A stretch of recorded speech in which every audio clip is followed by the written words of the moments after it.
We'll move on to the last 3-4 minutes of the session where we're going to show you a few cases, the neuro-ophthalmology rapid fire, because we've just got about 2 minutes or so.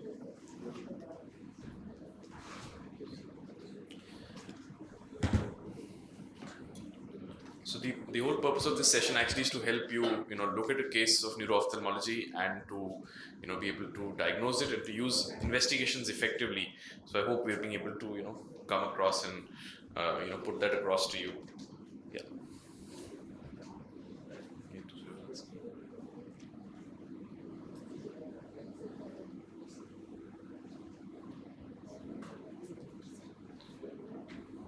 So I'm going to present you 4 cases.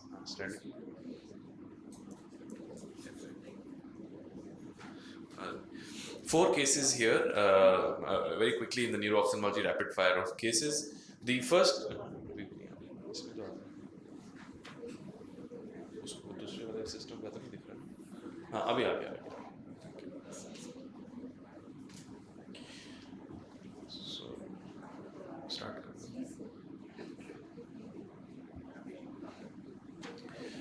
Right. So it's a rapid fire. We're just going to be going through this very quickly. So the first case is a young lady who's a young female who's had subacute vision loss in both the eyes, much more in the left as compared to the right over the past 2 weeks. If you look at the fundus, there is a significant edema in the optic discs above here, if you can see. So there's significant disc edema that you can see here. It's a hyperemic disc. You can look at the visual fields here. You can see that the left visual field is completely depressed. The right eye is also showing a visual field defect. As we've seen electrophysiology just discussed, there is a delay in the P100 latency. There is some element of edema as well as thinning that is coming on the OCT out here. And the neurological examination, we must do this, with the patients of neuro-ophthalmology, is showing that there was some hyperesthesias in the limbs and there is a muted plantar reflex that was there. When we did an imaging in this patient, you could see that there is, along the optic nerves, along the entire sheath of the optic nerves, there is enhancement of contrast. There was a thickening of the sheaths. You can also see in the cervical cord that there is a segment of the cervical cord that is showing demyelination. So this is a situation where we've got involvement of the optic nerves as well as an involvement of the spine. There is a very severe amount of edema.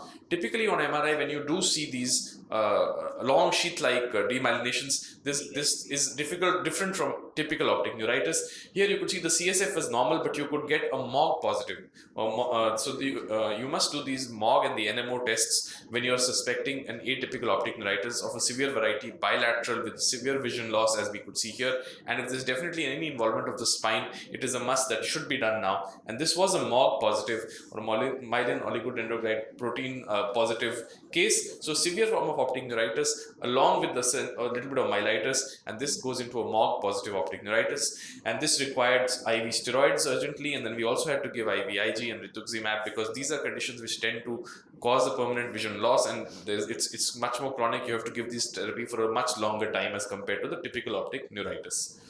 Let's look at the other case here. We'll run these 2 videos parallel. You can see this young lady who is showing an adduction deficit. This eye is not moving here. There is some abduction nystagmus in this eye.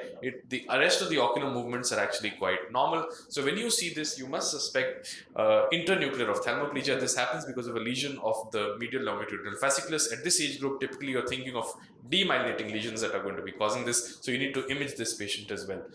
A case here where both the discs are looking slightly edematous. This disc, if you see, there is stippled calcification on the ultrasound. The CT scan also showed a calcific spot. You can see a drusen on the OCT, the slightly enlarged blind spot, but otherwise the visual fields are normal. So this is a case of optic disc drusen.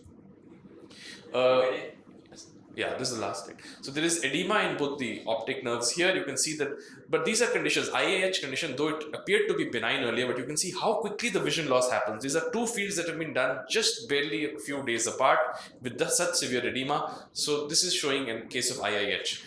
So thank you for all your attention and for being here in this course early in the morning. And I hope we've been able to give you a flavor of neuro-ophthalmology to begin the day. Thank you. And I thank all my co-instructors for taking out their time and being here to present to you.